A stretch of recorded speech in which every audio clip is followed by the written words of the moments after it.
souvenez, il y a quelque temps, on a fait un sondage auprès de chacun de nous pour savoir sur quoi vous aimeriez qu'on prêche, parce qu'il y a souvent des questions difficiles dans la Bible qu'on ne comprend pas, puis qu'on se dit « Mais c'est quoi ça? » Donc, tout le monde a répondu, puis entre autres, il y avait la possibilité d'ajouter une question, des questions qui nous tiennent à cœur parce qu'on ne les comprend pas. Et une d'entre elles, c'était « Est-ce que j'en fais assez pour plaire à Dieu? » Moi, quand j'ai entendu ça, je suis comme tombée en bas de ma chaise.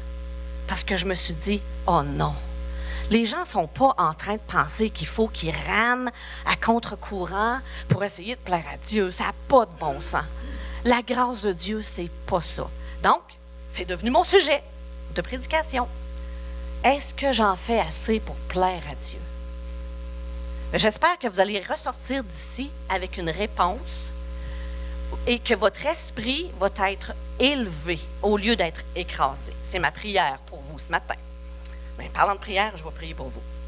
Seigneur, j'invite ta présence et ton onction sur cette prédication. Seigneur, je te demande de venir ouvrir les cœurs à recevoir la grâce et la vérité que tu as en réserve pour nous, afin que nos vies, notre attitude soient transformées et que nos cœurs s'ouvrent à cette chose, Seigneur, que tu as acquis à plein prix pour nous, afin que nous puissions vivre une pleine liberté en toi, Jésus. Ouvre nos cœurs pour saisir ta vérité. Amen. Ça, cette question-là, quand je l'ai vue, est-ce que j'en fais assez pour plaire à Dieu? Pour moi, là, ça a été comme, wow, il y a une inquiétude. Les gens vivent un poids au quotidien. Ils vivent avec un fardeau. C'est comme une mouche qui te tourne autour de la tête. Hein? J'en fais-tu assez? Là? J'en ai-tu assez fait? Faudrait-tu que j'en fasse plus? Penses-tu que Dieu est content avec moi? Ou penses-tu qu'il est choqué envers moi? C'était comme un cri du cœur. Est-ce que j'en fais assez pour plaire à Dieu? Bien, on va aller explorer ça. C'est ce qu'on va travailler là-dessus ce matin. Vous savez, en tant que croyant, qu'on est sauvé par la foi. Qui sait ça? Qu'on est sauvé par la foi. Il y en a qui ne savent pas ça? On va vous l'expliquer. Sébastien. Je vais t'expliquer qu'on est sauvé par la foi. On est sauvé par la foi en qui? En Jésus. Ça, c'est la nouvelle alliance. On est sauvé, comme ça dit dans Luc 22, 20. Tu sais, quand on prend la communion, Jésus a dit, voici le sang de la nouvelle alliance. Son sang a été versé, puis en faisant ça, chacune des alliances est toujours scellée par le sang. Il y a l'ancienne alliance ou l'Ancien Testament, c'est une alliance. Ensuite, il y a le Nouveau Testament qui est la nouvelle alliance. Et Jésus a dit, voici le sang de la nouvelle alliance. Ce sang-là est versé en mon nom. Il est en train d'établir une nouvelle alliance. Et nous, en tant que croyants, par la foi, on est des croyants de la nouvelle alliance. L'ancienne alliance, ça, c'était sous Moïse. Ensuite, on est tombé sous l'alliance avec Jésus. Pourquoi une alliance? Pourquoi est-ce que Dieu pense à faire une alliance? Quand vous vous mariez, vous faites une alliance avec la personne que vous mariez. Puis ça établit les bases de votre relation, les termes dans lesquels vous allez travailler ensemble, que vous allez vivre ensemble. Ça établit les bases de votre relation. Puis Dieu a établi par une alliance, il établit les bases de notre relation avec lui, à travers Jésus ou à travers le code de la loi. Donc, Dieu fait des alliances avec ceux avec qui il est en relation. C'est comme ça qu'il fonctionne. Même en se mariant, c'est comme ça qu'on fonctionne. On va décider comment on va vivre l'un avec l'autre. Il y a eu plusieurs alliances. Il y en a une avec Adam, Noé, Abraham. Abraham, c'était par la foi. Moïse, c'était par la loi. Avec David, avec Jésus. On voit plusieurs alliances quand on lit dans la parole de Dieu. Ou bien elles se reçoivent par la foi, ou elles se reçoivent par les conditions. Il y a des conditions qui s'établissent, puis là, il faut que tu fasses ci et ça. Mais dans le peuple hébreu, quand Dieu les a fait traverser du désert, Lui, son but, c'était d'entrer en relation avec son peuple. Dieu est un Dieu de relation. Il aime être en relation avec nous. Puis, il voulait les sortir de l'Égypte et les amener en relation avec eux. Mais là, le peuple, quand ils ont vu comment que la montagne shakeait, ils ont eu la crainte de Dieu, mais ils ont eu peur de Dieu. C'est pas la même chose que la crainte de Dieu. La crainte de Dieu, c'est une attitude révérentielle devant Dieu. Mais eux, la chienne les a pris, puis ils ont dit dis-nous quoi faire, là, qu'est-ce qu'il faut qu'on fasse, qu'est-ce qu'il ne faut pas qu'on fasse, puis on va le faire. Dieu a dit c'est pas ça que je voulais. Moi, je voulais être en relation avec vous autres, mais coudonc, si c'est ça que vous voulez, bon, ben, je vais donner mes lois, je vais les donner. Donc, il a donné à Moïse les tables de la loi, les 10 commandements qu'on connaît tous. Là, vous allez fonctionner comme ça. Si vous le faites, c'est bon, mais si vous ne le faites pas, bien, il y a des conséquences à ne pas obéir. C'est comme ça que ça marche. Mais, sachez, ce n'était pas ma première idée. Moi, j'aime mieux être en relation avec vous. Mais le peuple voulait des lois, on va les obéir, puis tiens-toi loin de nous autres. Ça n'a jamais été le cœur de Dieu de faire ça. Pourquoi? Parce que s'il donne des lois, la loi, elle est bonne. C'est correct de ne pas tuer son prochain. C'est correct de ne pas tricher sa femme. C'est correct de ne pas mentir. Puis c'est ça qui fait la cohésion dans une société. Mais si tu ne le fais pas, si tu n'obéis pas à ces lois-là, bien, il y a des conséquences naturelles. Comme si j'échappe quelque chose, c'est sûr que ça va tomber à terre. Il y a des conséquences à tous nos actes. Puis c'est pour ça que Dieu ne voulait pas que ça marche comme ça. Donc, ils ont désobéi naturellement. C'est pas que la loi n'est pas bonne, c'est que notre nature est trop faible pour obéir à toutes les lois. Donc, il y a 2 catégories, comme je vous disais tantôt. Il y a la catégorie sous Moïse, les lois, et la catégorie sous Abraham et sous Jésus, qui est par la foi. Abraham est le père de la foi. Vous avez déjà entendu ça, hein? Abraham est le père de la foi. Puis, avec Jésus, on entre dans cette alliance-là par la foi. Jean 1, 17. Je vais vous lire Jean 1, 17. La loi a été donnée par Moïse, mais la grâce et la vérité sont venues par Jésus-Christ. Mais notre nature étant ce qu'elle est, on a du mal à accomplir la loi. C'est pour ça que Jésus est venu. Donc, avec la loi, notre responsabilité, c'est j'accepte d'obéir au code, les lois, les termes, j'accepte de recevoir. Ou bien, avec Jésus, j'accepte de le recevoir par la foi. Comme Jean-Baptiste. Dans Marc 1, je ne pense pas que tu l'aies, dans Marc 1, 4, Jean-Baptiste, tout de suite, il dit « Repentez-vous et soyez pardonnés de vos péchés. » Pour le pardon de vos péchés. Quelques versets plus loin, au verset 15, Jésus il dit « Repentez-vous et croyez. » C'est parce que là, on est entre 2 alliances. Jean-Baptiste fonctionne sous l'ancienne alliance, mais Jésus, lui, est en train d'apporter la nouvelle alliance. Repens-toi, puis crois. Il n'était pas encore mort, mais ça s'en venait. C'était pour bientôt. Repens-toi et crois en moi. Parce que la nouvelle alliance était sur le point d'arriver. Donc, je peux être un croyant de la nouvelle alliance. Je suis sauvé par la foi. J'ai mis ma foi en Jésus. Je crois en lui. Mais, je peux aussi vivre dans l'esclavage. Dans l'esclavage comme un chrétien de l'ancienne alliance. Fais ci, fais ça. Est-ce que j'en fais assez pour Dieu? Est-ce que c'est-tu correct si je fais ci? On vit sous la loi. Il y a des millions de chrétiens qui vivent comme ça. Je suis sauvé par la foi, puis ensuite je tombe dans l'ancienne alliance. Où je dois faire des choses pour plaire à Dieu. Quand Jésus, il a tout accompli. Vous vous rappelez qu'est-ce qu'il a dit sur la croix? Tout est accompli. Si on se pose des questions comme est-ce que je suis brûlé émotionnellement et spirituellement? Vous sentez-vous brûlé émotionnellement et spirituellement? Épuisé de toujours m'efforcer? Est-ce que j'en fais assez?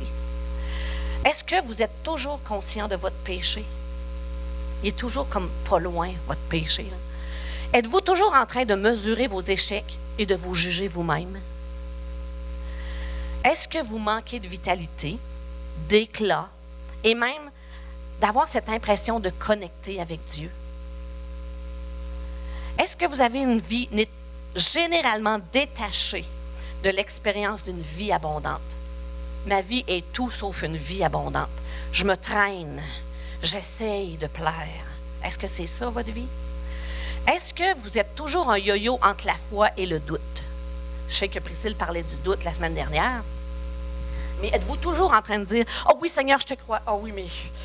Oui, oui, Seigneur, j'ai la foi. Oh, qu'est-ce qui va arriver? » C'est-tu un yo-yo comme ça, votre vie? Pris au piège dans un mouvement de haut et de bas entre la foi et le doute?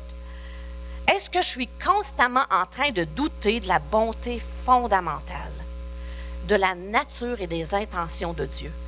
Ouais, mais si Dieu choque après moi, parce que c'est un Dieu méchant, il peut décider qu'il en a assez de moi. Ou bien, si j'ai du succès dans ma vie morale, c'est seulement pour être plus orgueilleux. Ah, moi j'ai réussi, eux autres, ils n'ont pas réussi à faire ça. Moi, je suis capable de prier 1 heure en langue, vous autres, vous n'êtes pas capables. Si c'est ça, ça n'a pas de bon sens. C'est pas mieux, c'est le même problème. Parce que si je le fais dans cette intention-là, c'est pour gagner des points avec Dieu. Savez-vous quoi? On n'a pas de points à gagner avec Dieu. Christ les a tous gagnés pour nous. Fait qu'on n'a pas besoin de s'efforcer. Est-ce que j'ai dit qu'on n'a pas besoin de rien faire? Non, j'ai pas dit ça. C'est pas ça que j'ai dit. Donc, si je fais ces choses sans le savoir, toutes les questions que je viens de vous montrer, si je fais ces choses sans le savoir, c'est que je suis en relation avec Dieu selon l'ancienne alliance. Mais pourtant, je suis un chrétien de la nouvelle alliance. Depuis que Jésus est venu, qui est mort sur la croix, je suis un chrétien de la nouvelle alliance qui vit par la foi. Donc, arrêtons de tout le temps s'efforcer puis d'essayer de plaire à Dieu. On lui plaît déjà. C'est bon, ça? Qu'est-ce que évangile veut dire? Évangile veut dire bonne nouvelle. C'est quoi la bonne nouvelle? C'est des mots qui sont devenus comme délavés. On ne comprend plus le sens qu'ils ont. La bonne nouvelle, c'est que Christ a tout fait à ta place. Et qu'il est devenu notre justice, notre rédemption. Devant Dieu, nous sommes reconnectés à cause de ce qu'il a fait. Puis il n'y a rien, aucun de mes péchés qui peut m'empêcher d'entrer dans sa présence quand je me replace en Christ. Il n'y a plus rien qui m'empêche de venir dans la présence de Dieu à travers Jésus. C'est ça la bonne nouvelle. Avant, il fallait essayer, puis faire des choses. Plus maintenant. Colossiens 1, 5, 6. Ah, OK, je vais vous le lire.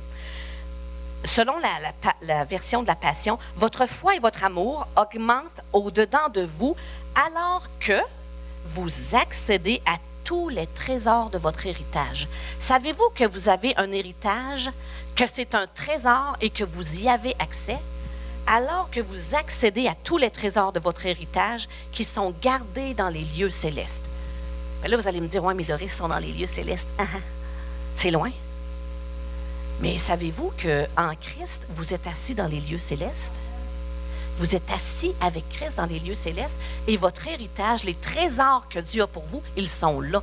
C'est pour ça qu'il faut, comme on disait tantôt, il faut accéder à Dieu. Il faut en arriver, je vais faire une parenthèse, tu sais, quand on arrive en retard ici le matin, là, qu'on arrive que la louange est commencée, savez-vous combien ça prend de temps avant de pouvoir break in puis entrer dans la présence de Dieu? Ça peut prendre de 30 à 45 minutes. Facile. Juste de se placer devant lui puis dire, Seigneur, c'est toi que j'aime. Au début, tu le fais conscient, tu sais ce que tu dis. Mais à un moment donné, alors que tu continues puis tu ne lâches pas, tu entres dans la présence de Dieu. C'est pour ça que c'est important d'arriver d'avance, d'arriver le cœur préparé pour être capable d'accéder à sa présence dans les lieux célestes le plus vite possible. Parce que s'il y a des chants juste pour 30 minutes, puis ça me prend ça 30 minutes, 45 minutes avant d'entrer dans sa présence, ça veut dire que ce matin, vous n'êtes pas du tout entré dans sa présence. Vous êtes venu faire votre devoir. C'est pour ça que c'est important d'arriver préparé, le cœur déjà réchauffé. Moi, Seigneur, c'est ta présence que je veux. Je veux te goûter. Puis c'est tout le temps plus fort en groupe. Chez moi, c'est bon. Mais en groupe, quand j'entends les autres louer autour de moi, il me semble que ça monte plus haut.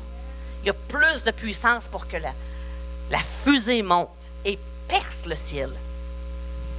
Donc, je reprends ma phrase. Alors que vous accédez à tous les trésors de votre héritage qui sont gardés dans les lieux célestes, on a une richesse qui nous attend.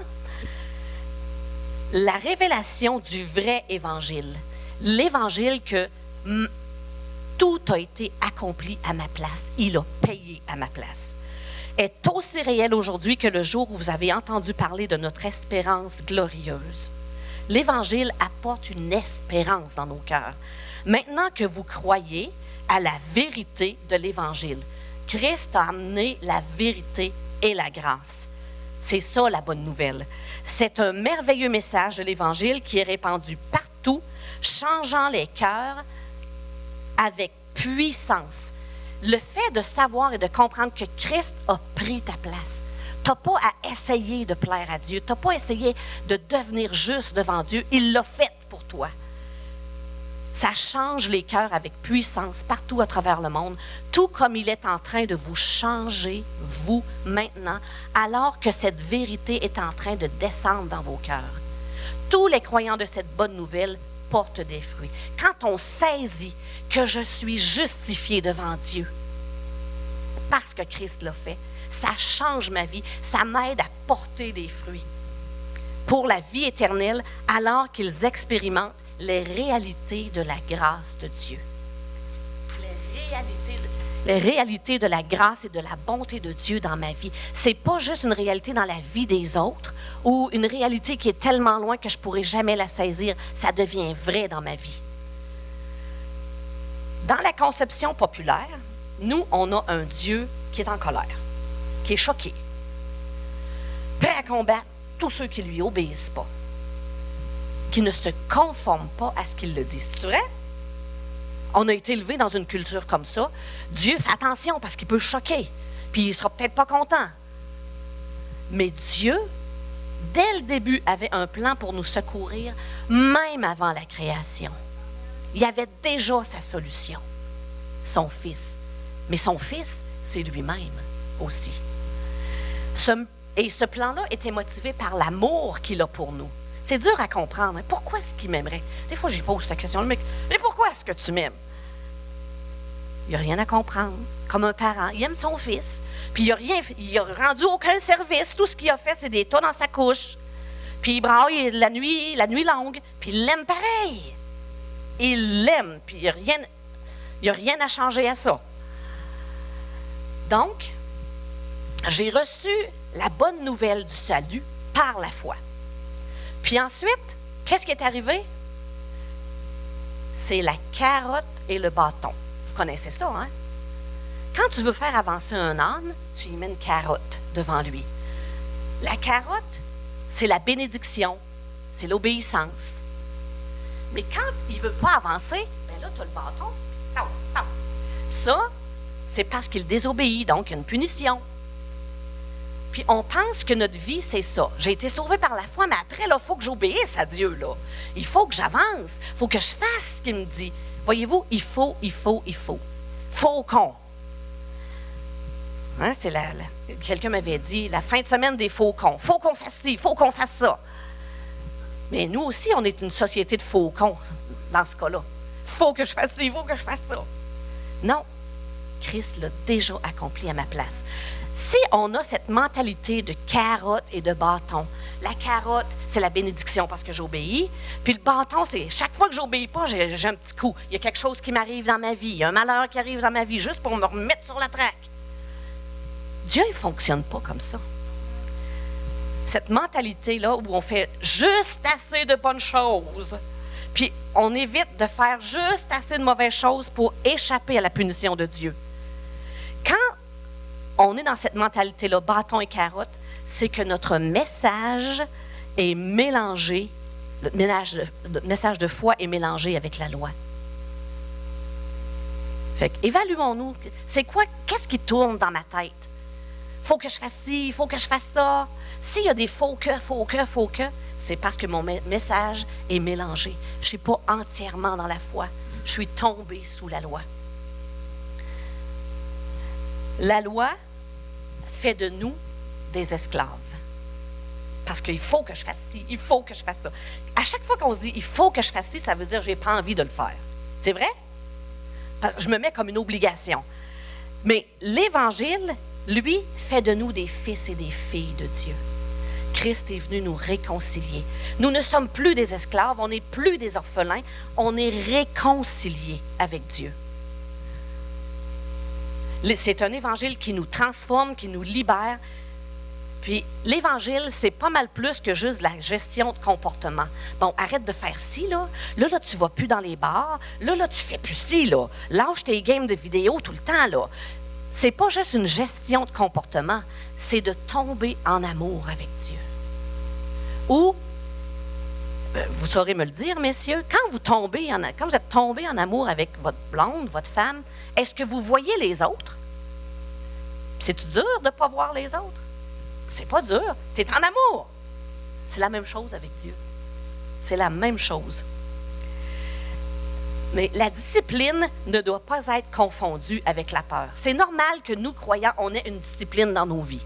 Parce que si tu veux arriver à quelque chose, il faut que tu aies une discipline. N'importe quel athlète vous le dira, ça prend une discipline. Excusez-moi une seconde. Mais il ne faut pas que ce soit fait par la peur, la menace, l'intimidation, en ce qui concerne notre relation avec Dieu. Tu vois, ça fait 2 jours que je n'ai pas prié, puis là, Dieu va être choqué avec moi, puis oh, Dieu est loin. Il ne faut pas que tu marches par la peur, il faut que tu marches par l'amour. Tombe en amour avec lui. Donc, la loi dit, tu as failli, tu as tombé, tu dois payer. C'est ça que la loi dit. Tu n'as pas fait ce que tu devais faire, bon, ben là, tu vas payer pour. Il va t'arriver quelque chose, ça va aller mal. Mais ta relation avec Dieu est brisée, puis il faut qu'il y ait réparation. Tu as manqué ton coup. Il faut qu'il y ait un sacrifice. Il faut que tu te repentes. Mais la grâce, elle nous dit, crois en moi. Oui, repens-toi et crois en moi. Il y a 2 valeurs importantes que Dieu va toujours respecter. Il va toujours nous laisser notre libre arbitre, notre droit de choisir, de l'aimer ou de ne pas l'aimer, de faire ce qu'on veut, de faire nos propres choix. Dieu n'est pas celui qui nous tord le bras. On a un libre arbitre.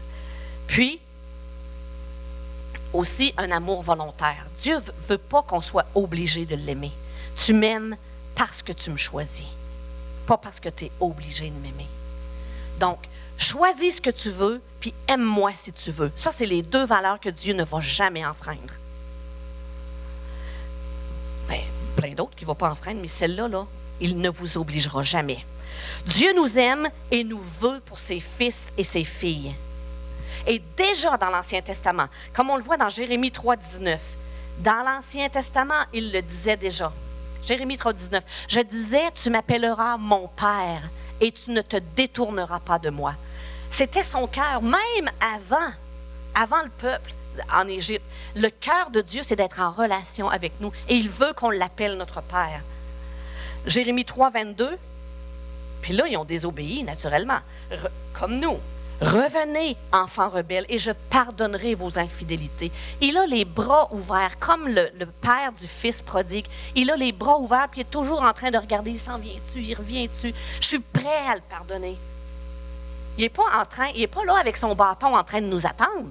Non, il a hâte de nous revoir pour nous prendre dans ses bras. Donc, l'infidélité envers Dieu, c'est un problème. C'est une maladie qu'on essaie de guérir en encourageant les gens à être fidèles, mais c'est qu'on a des mauvais motifs. Sois fidèle à Dieu.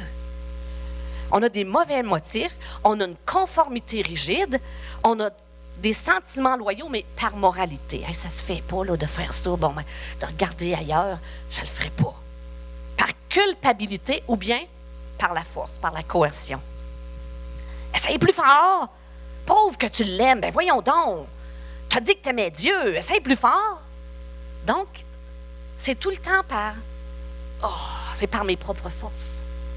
Mais ça ne marche pas, nos propres forces. Il n'y a rien de tout ça qui peut guérir un cœur infidèle. Si ton cœur regarde ailleurs, ce n'est pas de te taper sur la tête qui va guérir l'infidélité ou un manque de foi Oh, je ne suis pas sûre que Dieu est capable de guérir cette situation-là. Mes enfants sont éloignés. Je ne suis pas sûre que Dieu est capable de faire ça. Puis là, tu te sens coupable parce que tu n'es pas sûr que Dieu est capable de le faire. Celui qui ne sait pas qui est Dieu, on a besoin d'apprendre qui est Dieu et qui je suis en Dieu. J'ai besoin d'apprendre c'est quoi mon identité. Mon identité dans la Nouvelle Alliance, c'est que je suis son enfant. Dans l'Ancien Testament, l'arche de l'Alliance était au milieu d'eux. C'était une grosse boîte, là, était au milieu d'eux, elle se promenait, elle se déplaçait avec eux. Ils avaient accepté ses lois. C'est eux autres qui leur avaient dit, donne-nous tes lois, puis on va les obéir. Donc, ils avaient accepté ses lois, ses commandements, mais ils ne les ont pas observés. Et le cœur de Dieu, c'est de restaurer sa création. Lui, il n'a jamais changé d'idée. Le peuple, nous, on change souvent d'idée. Lui, il n'a jamais changé d'idée de nous ramener à lui, de nous restaurer à lui. Jérémie 3,16, dans le même contexte, Jérémie, il dit, 3,16, je te l'ai, là-dessus, 3,16? OK.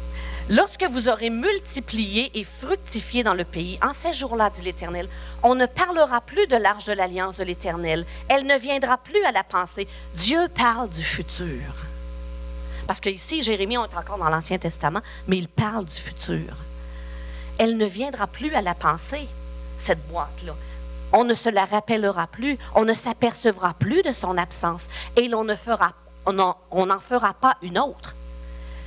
Voyez-vous, l'alliance avec la foi, avec la loi, n'a pas fonctionné. C'est pour ça qu'il a dû en faire une nouvelle alliance. Il en trouve une autre et il s'engage à restaurer une pleine relation avec nous en tant que notre Père. La nouvelle et la meilleure alliance par Jésus-Christ. Dans le Nouveau Testament, il n'y a plus d'arche de l'Alliance. Il n'y a plus de temple. Il n'y a plus d'arche de l'Alliance. Il n'y a plus de boîte en or, mais il y a des âmes converties. Il y a des esprits ranimés. Dans le Nouveau Testament, l'arche s'installe en nous. Vous savez que la Bible dit, nous sommes le temple de Dieu. La présence de Dieu vit en moi. Nous sommes l'arche de sa présence. Elle n'est plus ailleurs, elle est ici, sa présence. C'est pour ça que j'ai besoin de le laisser s'exprimer, de venir devant lui et de dire, oui Seigneur, parle. Sa présence, laissez sa présence s'exprimer à travers moi, autour de moi. Ma relation avec, Christ vient vivre en nous. Il prend de plus en plus de place jusqu'à ce que toute chose devienne nouvelle. Il change l'atmosphère même dans ma tête, dans mes émotions, dans mes pensées. Et ma relation avec Dieu n'est plus sur une base de devoir, il faut que je le fasse, d'obligation, mais c'est une relation filiale de fils et de fille à cause de Jésus. Une alliance qui a été scellée par le sang de Christ, Christ qui lui-même a pris le fardeau à ma place. Il est devenu lui-même péché pour que je sois fait juste devant Dieu. J'ai beau essayer, on a essayé toute notre vie, on n'a pas été capable. Mais laissons Christ nous rendre justes devant Dieu. C'est ça qu'il est venu faire sur la terre. Chacun de mes péchés de désobéissance, de rébellion, d'infidélité ont enfreint la justice de Dieu. Et ça demande réparation. Je n'ai pas d'autre choix que de me tourner vers Christ parce que lui, il a fait la réparation. Hébreux 10, 9, 10.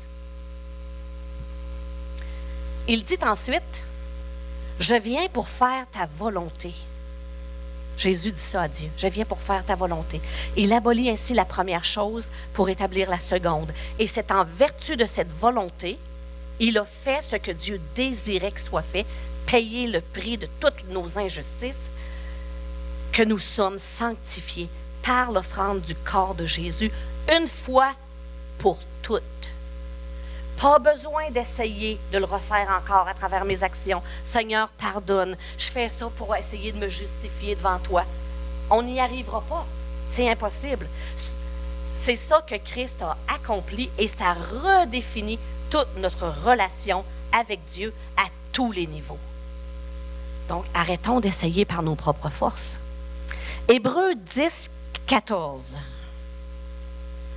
Car, par une seule offrande, il a amené à la perfection pour toujours tous ceux qui sont sanctifiés. Ou, autrement dit, tous ceux qui sont en train d'être sanctifiés, il les a amenés à la perfection pour toujours. C'est comme dire, je suis en train d'être sanctifié, mais aux yeux de Dieu, je suis vu comme sanctifié. Il me voit sanctifié pendant que je suis en train de me purifier, de me laver à chaque jour, que je fais du ménage. Parce qu'à chaque jour, on se remet le pied dans la poussière, puis dans la vase, puis on continue de se laver. Mais lui, il me voit sanctifié. Est-ce qu'on est capable de voir ça? Voyons-le de son point de vue à lui, d'après ses termes à lui. 1 Corinthiens, Ésaïe 64, 5.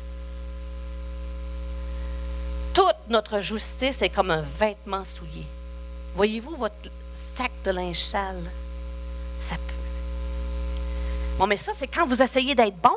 À chaque fois qu'on essaye d'être bon, ça ne vaut pas plus que ça, qu'un sac de linge sale. Toute notre justice est comme un vêtement souillé. J'ai besoin de prendre la justice de Dieu. Elle est parfaite. 1 Corinthiens 1,30. Ce n'est donc pas de l'homme que nous tirons notre vie, mais de Dieu, alors que nous sommes unis à Jésus le Christ, le oint. Il a été fait pour nous sagesse de Dieu, notre vertu. Il est pour nous sagesse de Dieu, notre vertu, notre sainteté et notre rédemption. Tout ce que j'ai besoin d'être pour avoir accès à la présence de Dieu et à jouer devant lui en tant que fils et fille, il l'a tout accompli. C'est pour ça que tous les aspects de ma vie sont englobés dans ce que Christ a fait pour moi. Quand je viens à lui, que je dis « Oui, Seigneur Jésus, je t'accepte », c'est tous les niveaux de ma vie. Ma relation avec Dieu est restaurée. Je deviens sa fille, son fils. Et un fils et une fille ont une place à la table qui est la sienne. Il a le droit de rentrer dans la maison sans frapper. Il a le droit d'ouvrir la porte du frigidaire, de regarder dans le garde-manger. Il est chez lui. C'est pas merveilleux? Donc, uni à Christ, et Christ en moi, il me rend juste devant Dieu, saint, lavé de mes transgressions et libre. Jésus a entièrement, complètement, parfaitement satisfait la justice de Dieu pour moi. Donc, quand vous vous posez la question, est-ce que j'en fais assez pour te plaire? Bien, moi, je vais vous répondre par une question. Sous quelle alliance vis-tu? Est-ce que tu vis sous l'ancienne alliance ou sous la nouvelle alliance? Si tu vis sous l'ancienne alliance, je te le dis tout de suite, t'en fais pas assez. Puis tu n'y arriveras jamais. Mais si tu vis sous la nouvelle alliance, avec Christ qui a tout accompli pour toi, oui, tu es en règle avec Dieu. Arrête de te tracasser si t'en fais assez. Il a tout accompli pour toi.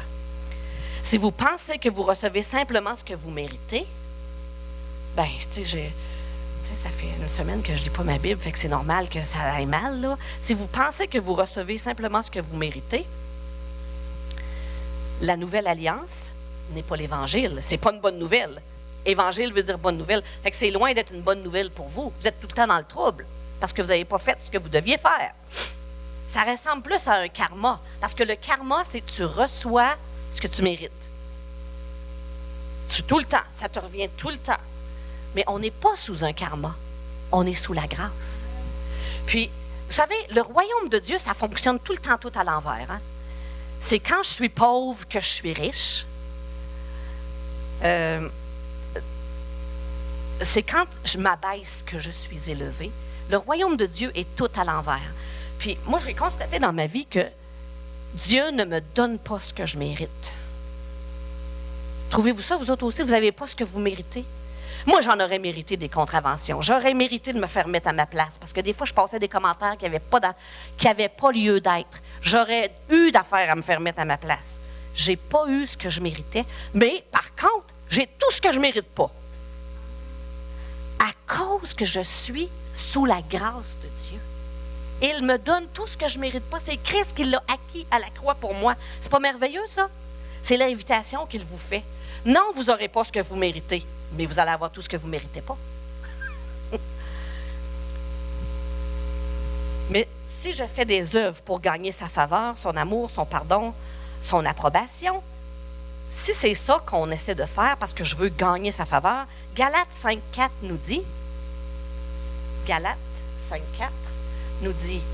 vous êtes séparés de Christ, vous tous qui cherchez la justification dans la loi. Vous êtes déchus de la grâce. Déchus de la grâce, ça veut dire, la grâce n'a pas d'effet pour toi, tu préfères être sous la loi. Ça veut dire, arrête d'essayer par tes propres forces. Tu es en train de te séparer de l'œuvre de Christ, de ce qu'il a fait pour toi, acquis pour toi. Arrête ce petit jeu-là. Essaye pas par tes propres forces.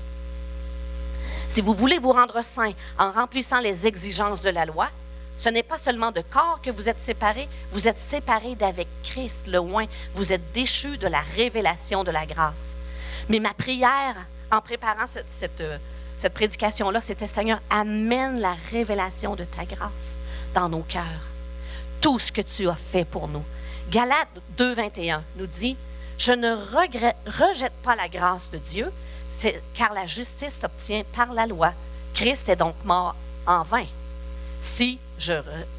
Voyons, on dirait que je l'ai lu à l'envers. Je ne rejette pas la grâce de Dieu, car si la justice s'obtient par la loi, Christ est donc mort en vain. Il ne faudrait pas que Christ soit mort en vain, parce qu'on serait vraiment mal pris.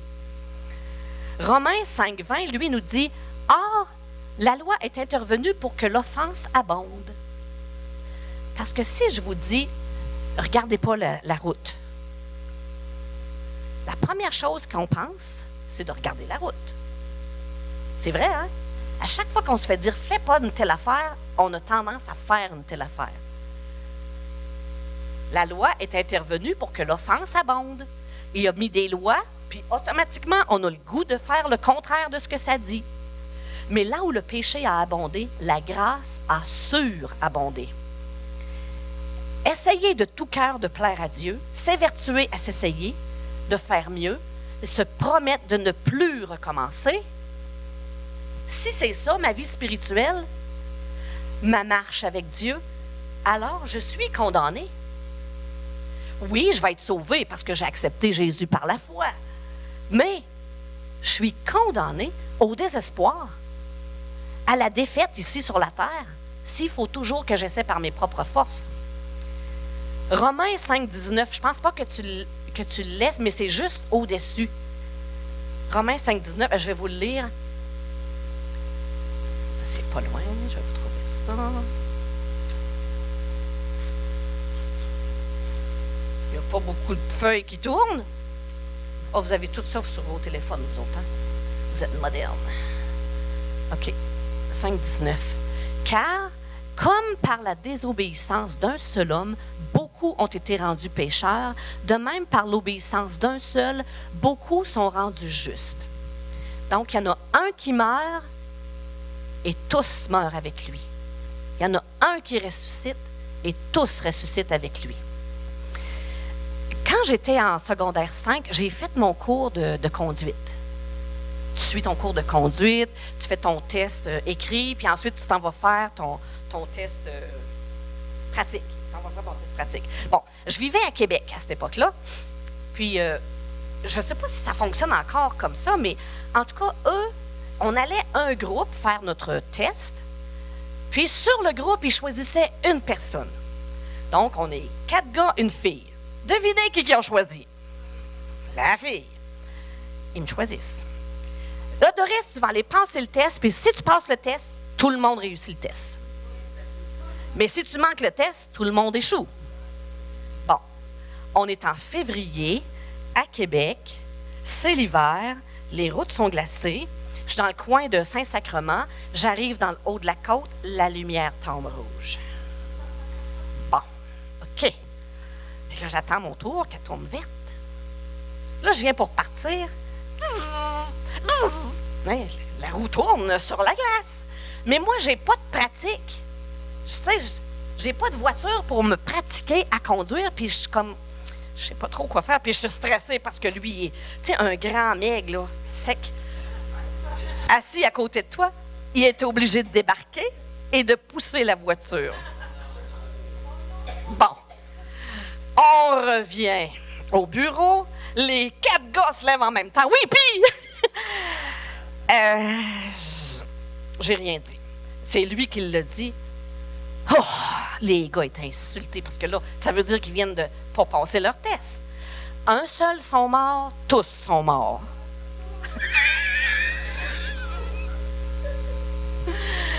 Il a fallu, moi, 1 an ou 2 plus tard, je suis retournée, mais pas avec eux autres, loin d'eux, parce que la honte. Puis eux, il a fallu qu'ils passent le test, naturellement. Qu'ils prouvent qu'ils étaient des bons garçons qui savaient conduire. Et pour moi, là, ça a été la honte de ma vie. Donc, par un seul, plusieurs ont été libérés. Ou plusieurs sont morts. Mais c'est bon de mourir, parce qu'avec lui, on ressuscite. Mais aujourd'hui, je vous dis, reçois la bonne nouvelle de la grâce. Mais là, vous allez me dire, mais c'est quoi ça, la grâce? Depuis tantôt, vous posez la question, hein? Là-dessus? Fait que là, on va le dire ensemble. C'est quoi ça, la grâce? Ensemble? C'est quoi ça, la grâce? Hein? Franchement. Puisque ça a l'air d'être quelque chose de si bon, de si merveilleux, de quelque chose qu'on doit aspirer. C'est quoi ça, la grâce? La grâce, je vais vous dire, c'est les richesses de Dieu, mais aux dépens de Christ. Lui, il a payé pour que nous ayons accès à toutes les richesses de Dieu. C'est la faveur de Dieu envers celui qui en est indigne. C'est la bienveillance de Dieu pour celui qui ne la mérite même pas. C'est la faveur de Dieu dans tes actions, dans tes relations, dans tout ce que tu as à faire. Tu sais, quand il y a de l'huile dans l'engrenage, tu sais, quand tu appelles à quelque part, puis que tu tombes sur la bonne personne tout de suite, quand les choses se placent, ça, c'est la faveur de Dieu. On a-tu besoin de la grâce de Dieu? Oui, on en a besoin. Puis je vous dirais que c'est merveilleux de vivre sous la grâce de Dieu. Mais c'est ça que Christ nous a acquis. C'est comme si un homme avait tué un homme il prend de la boisson, puis il prend sa voiture. Puis là, naturellement, il va frapper quelqu'un, puis il va tuer un enfant. Mais là, ce gars-là, il va se retrouver en cour devant un juge, mais un bon juge. Puis là, le juge, il va écouter toute son histoire, puis au final, il va dire, « T'es pas coupable. Je te déclare non coupable. » On en a fait des choses qui n'étaient pas correctes. Mais nous, on a un bon juge aussi, qui, il veut nous déclarer non coupable. Puis en plus de ça, il va lui dire, tiens, les clés de ma voiture, les clés d'une maison, puis tout ce que tu as besoin. C'est-tu assez un bon juge, ça? Ça existe-tu, ça? Mais là, le problème, c'est que la famille de la victime, eux autres, ils vont dire, c'est pas correct, ça. Il faut que justice soit faite. Mais qu'est-ce que Dieu, lui, le bon juge, a fait? Il a fait exactement ça. Il nous a déclarés non coupables et il nous donne accès, tantôt on le voyait, à toutes ses richesses, mais il faut que sa justice soit satisfaite. Il faut que justice soit faite. Il n'est pas en train de balayer ça en dessous du tapis. Il a envoyé son Fils payer à ma place. La justice est faite à travers Christ. Dieu a donc solutionné mon problème. L'homme, l'humain, vous, moi, on se doit de payer la punition de notre péché. Christ l'a payé. Il a pris ma punition. Il y a la colère de Dieu aussi contre le péché. Dieu déteste le péché. Apprenons à haïr ce que Dieu haït. Il haït le péché. Jésus a satisfait, a apaisé la colère de Dieu par sa mort sur la croix. L'homme est séparé de Dieu par son péché. Mais Jésus, lui, il nous réconcilie. Il fait la paix avec Dieu, entre nous et Dieu. L'homme est esclave du péché, de la malédiction. Jésus est venu nous libérer de notre péché et de la malédiction qui pèse sur nous. La justice de Dieu, donc, nous est accordée sans la loi par l'œuvre de Christ qui a été accomplie à la croix. Nous sommes justifiés, déclarés justes, non coupables, comme si nous n'avions pas de péché à cause de Christ. Parce que lui, il a pris la punition à notre place. Galates 5,16. Je dis donc, marchez selon l'esprit et vous n'accomplirez pas les désirs de la chair. Tu l'as-tu dans l'autre version aussi, TPT? Marchez selon l'esprit. Alors, c'est la même chose, mais dit d'une façon différente. Alors que vous cédez librement et complètement à la vie dynamique et à la puissance du Saint-Esprit, ainsi, vous abandonnerez toutes les envies criantes et les désirs passionnés de votre propre vie. La solution pour ça, marche selon l'Esprit. Alors que tu cèdes au Saint-Esprit en toi, laisse-lui de la place. Apprends à aimer Dieu. Puis toutes tes envies, tes passions vont être tenues tranquilles parce que le Saint-Esprit vit en toi. Quand tu as accepté Christ, il est venu en toi. Maintenant, laisse-le s'exprimer à travers toi. Vis la vie du Saint-Esprit en toi. Parce que la loi fait de nous des esclaves, mais l'Esprit apporte l'adoption. Ça fait de nous des fils et des filles. On devient les enfants de Dieu, avec une relation où on a cette liberté d'entrer et d'avoir accès à toutes ses ressources, parce qu'on lui appartient. On peut avaler le poison de la loi avec une cuillerée de grâce. Puis la majorité des chrétiens, c'est ce qu'on fait. Oui, on accepte la foi, on est sauvé par la foi, mais ensuite, on tombe sous la loi. Donc, on peut avaler ce poison-là avec une cuillerée de grâce, mais ce n'est pas comme ça qu'on va entrer dans notre identité de fils et de fille. Considère ce que tu étais sans Christ, puis considère ce que tu es devenu avec Christ. Cesse d'essayer de lui plaire. Tu lui plais déjà. Tu lui plais déjà. Je fais juste te repositionner. Puis il y a quelque chose que tu as fait de travers. Oui, on en fait toutes des choses de travers. Moi, ce matin, j'ai même pas eu le temps de lire ma Bible. J'ai de la visite chez moi. J'ai pas eu le temps de faire ça. J'aurais-tu pu me sentir coupable? Seigneur, surtout aujourd'hui, comme jamais, j'ai besoin. Hey, Seigneur, je t'appartiens. Je suis dans ta présence. Coule à travers moi. Je n'ai pas à me sentir coupable. Je t'appartiens et je sais que tu m'aimes. Parce que l'ennemi va toujours vouloir essayer de vous rendre coupable, de dire « Hey, t'as pas fait ci, hein? » Je suis justifié en Christ. Il est ma justice. Quand je me présente devant Dieu, il est ma justice. C'est à lui que j'appartiens. La loi, ce n'est pas pour nous aujourd'hui. C'est dans le passé. Aujourd'hui, c'est la grâce et la faveur de Dieu. Ça ne veut pas dire de ne pas se discipliner. Ça ne veut pas dire de prendre des bonnes habitudes. Les sportifs qui veulent obtenir des médailles, ils s'entraînent. Ils ont une discipline. Sans discipline, on n'arrive à rien dans la vie. Mais on ne se discipline pas pour plaire à Dieu. On se discipline pour aller plus loin, pour le connaître plus, pour passer du temps avec lui. Donc, apprenons à être dépendants de lui. C'est correct, ça. On a cette mentalité de vouloir être autonome. Je vais être une personne autonome. Moi, j'ai fini de dire ça. Je ne veux plus être autonome. Je vais être dépendante de toi, Seigneur. Je veux toujours venir puiser dans tes ressources, puiser dans ta présence et laisser ta présence couler à travers moi. Le psaume 23 que vous connaissez très bien, je vais finir là-dessus. Le psaume 23, je ne pense pas que tu l'aies. Il termine au verset 6. « Oui, le bonheur et la grâce m'accompagneront tous les jours de ma vie. » Mais en anglais, c'est pas ça que ça dit. Ça dit, le bonheur et la grâce vont me poursuivre. La grâce de Dieu, la faveur de Dieu me poursuit, elle me court après. Pouvez-vous essayer d'imaginer ça? La grâce de Dieu me poursuit. Elle est après moi.